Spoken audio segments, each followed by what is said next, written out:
नमस्कार साथियों, स्वागत है आपका द एडुकेटर्स क्लब में। साथियों, आज हम लोग बातचीत करने वाले हैं प्रेरणा लक्ष्य, प्रेरणा सूची और प्रेरणा तालिका पर।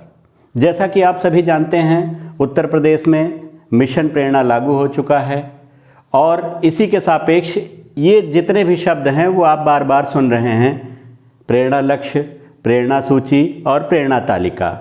तमाम साथियों से बातचीत करने पर मुझे ये एहसास हुआ कि इन तथ्यों के विषय में, इसके नाम के विषय में आप जानते हैं, किंतु कई बार आप प्रेरणा लक्ष्य, प्रेरणा सूची और प्रेरणा तालिका में क्या अंतर है ये नहीं समझ पाते हैं और कई बार ऐसा होता है कि इनका जो संबंध है वो आप कनेक्ट नहीं कर पाते हैं।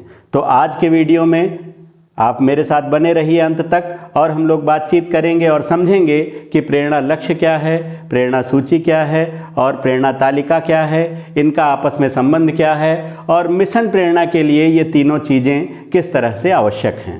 तो आइए सबसे पहले बातचीत करते हैं हम प्रेरणा लक्ष्य पर। जैसा कि आप जानते हैं कि हमें प्रेरणा लक्ष्य के रूप में कक्षा 1 से 5 तक के लिए भाषा और गणित विषयों के लिए कुछ लक्ष्य प्रदान किए गए हैं। तो ये लक्ष्य भाषा और गणित विषय के लिए ही क्यों प्रदान किए गए हैं, सबसे पहले इस बात को समझना जरूरी हो जाता है।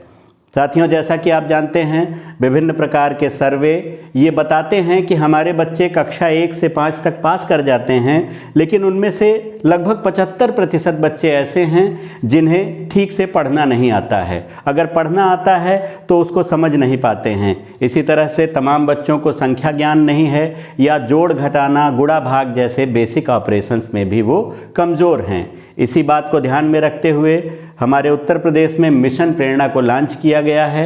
मिशन प्रेरणा का जो प्रमुख लक्ष्य है वो बुनियादी साक्षरता और संख्या ज्ञान है। तो बुनियादी साक्षरता के लिए भाषा और संख्या ज्ञान के लिए गणित विषय को यहाँ पर चुना गया है। इसके लिए हमने कक्षा 1 से 5 तक के लिए लक्ष्य निर्धारित किए हैं। जैसा कि आप सभी लोगों ने, बहुत सारे लोगों ने इस लक्ष्य को देखा होगा, याद भी कर लिया होगा, लेकिन एक बार यहाँ पे हम लोग इन लक्ष्यों को फिर से देख लेते हैं। सबसे पहले भाषा के लिए कक्षा 1 से 5 तक कौन कौन से लक्ष्य हैं यहाँ हम जान लेते हैं। तो भाषा के लिए कक्षा 1 का लक्ष्य है कि हमारे बच्चे निर्धारित सूची में से 5 शब्दों को सही सही पहचान पाएँ। निर्धारित शब्द जैसे डगर, मगर, कल, मल इत्यादि इस तरह के जो शब्द हैं उनमें से कम 5 शब्दों को हमारे बच्चे सही सही पहचान पाएँ। बात करते हैं कक्षा 2 की। यहाँ पर हमारे लिए लक्ष्य निर्धारित है कि हमारे बच्चे 20 शब्द प्रति मिनट के प्रवाह से पढ़ लें। कक्षा 3 की अगर हम बात करें तो कक्षा 3 में बच्चों के लिए लक्ष्य है 30 शब्द प्रति मिनट का प्रवाह। आगे हम बढ़ते हैं और कक्षा 4 की बात करते हैं तो भाषा में कक्षा 4 के लिए लक्ष्य है कि बच्चे छोटे अनुच्छेद को पढ़कर उनसे जुड़े हुए प्रश्नों के 75% जवाब सही सही दे लेते हैं। यानी जब वो छोटे अनुच्छेद को पढ़ें तो उससे जुड़े हुए प्रश्नों के लगभग 75% प्रश्नों के सही सही जवाब वो दे पाएँ। इसी प्रकार से कक्षा 5 की अगर बात करें तो भाषा के लिए लक्ष्य है कि बच्चे बड़े अनुच्छेद को पढ़ें और उससे जुड़े हुए 75% प्रश्नों के सही सही जवाब दे पाएँ। तो ये तो भाषा के लिए लक्ष्य है, जैसा आपने देख लिया। इसी प्रकार से गणित के लिए कक्षा 1 से 5 तक के लिए लक्ष्य निर्धारित हैं। कक्षा 1 के लिए लक्ष्य है कि हमारे बच्चे निर्धारित सूची में से कम 5 संख्याओं को सही सही पहचान पाएँ। अगर हम बात कक्षा 2 की करते हैं तो यहाँ पर हमारे लिए लक्ष्य है कि हमारे बच्चे एक अंकीय बिना हासिल वाले जोड़ घटाने के 75% सवालों को सही सही कर पाएँ। आगे बढ़ें और कक्षा 3 की बात करें तो यहाँ पर हमारे बच्चे हासिल वाले जोड़ घटाने से जुड़े हुए 75% सवालों को सही सही कर पाएँ।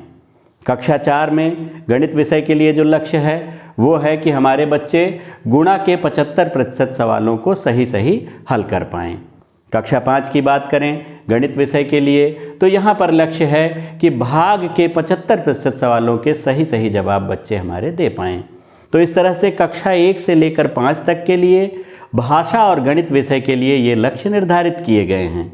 जैसा कि पूर्व में ही मैंने आपसे कहा कि भाषा और गणित विषय के लिए ये लक्ष्य इसलिए निर्धारित किए गए हैं क्योंकि हमारा जो लक्ष्य है मिशन प्रेरणा का वो बुनियादी साक्षरता और संख्या ज्ञान के लिए है। हमारे बच्चे बुनियादी साक्षरता और संख्या ज्ञान में मार्च 2022 तक दक्ष हो जाने चाहिए। ये लक्ष्य हमारे पास है।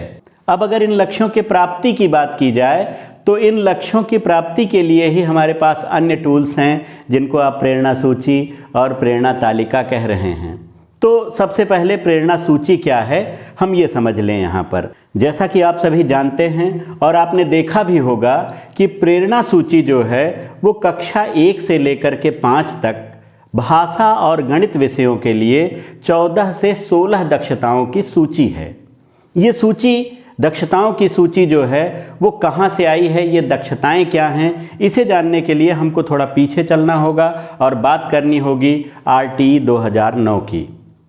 आप जानते हैं हमारे देश में राइट टू एजुकेशन एक्ट यानी शिक्षा का अधिकार अधिनियम 2009 लागू हो चुका है और इस अधिनियम के लागू होने के बाद ये बाध्यकारी हो गया कि हमारे जो बच्चे 14 वर्ष तक के बच्चे हैं उनको अनिवार्य और निःशुल्क शिक्षा दिया जाना सरकार का कर्तव्य होगा और हर बच्चे का अधिकार होगा निःशुल्क और अनिवार्य शिक्षा प्राप्त करना। बात निःशुल्क और अनिवार्य शिक्षा की ही नहीं है बल्कि यहाँ पर यह भी बाध्यता है कि हर बच्चे को गुणवत्तापूर्ण शिक्षा मिले। अब ये शिक्षा गुणवत्तापूर्ण हो ये हम कैसे जान पाएंगे? इसे जानने के लिए ही NCERT ने कुछ लर्निंग इंडिकेटर्स बनाए।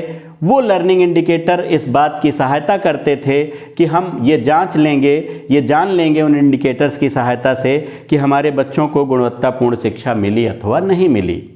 आगे चल के उन्हीं लर्निंग इंडिकेटर्स को हमने लर्निंग आउटकम के नाम से जाना और ये लर्निंग आउटकम ही हमारे लिए लक्ष्य होते थे कि हमारे बच्चे किस कक्षा में कौन सी दक्षता प्राप्त कर लेंगे जब वो उस कक्षा को पूर्ण कर लेंगे।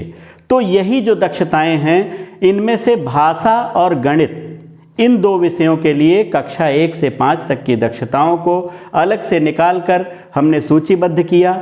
ये 14 से 16 दक्षताएं हैं।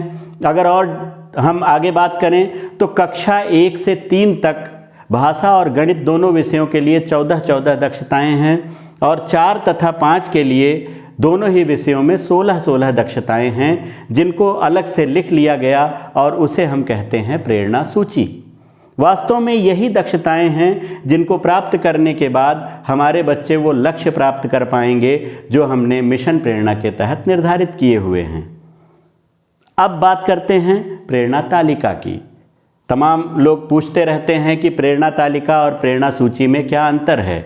तो यहाँ आप ये जान लीजिए कि प्रेरणा तालिका और प्रेरणा सूची में कोई विशेष अंतर नहीं है। प्रेरणा सूची हमारी दक्षताओं की सूची होती है।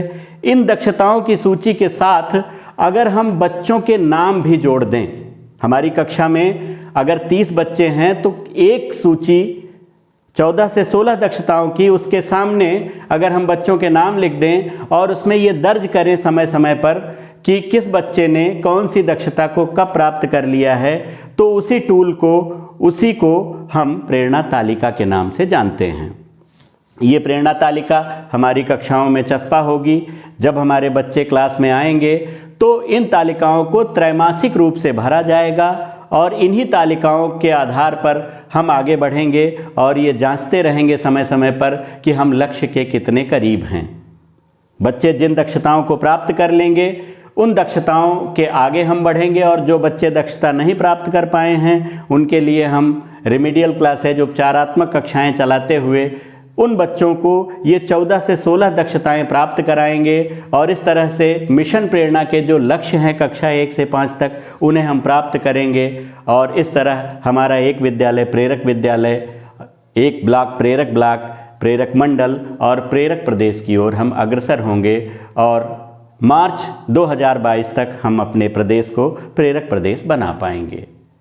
साथियों, अगर आपको ये वीडियो अच्छा लगा और आप हमारे चैनल पर नए हैं तो हमारे चैनल को सब्सक्राइब करें। वीडियो अच्छा लगा तो लाइक करें और कमेंट ज़रूर करें और हमें बताएं कि आप इसके आगे और कौन कौन से तथ्य हैं जिनके विषय में जानना चाहते हैं जिस पर हम आपसे बातचीत कर पाएँ। धन्यवाद।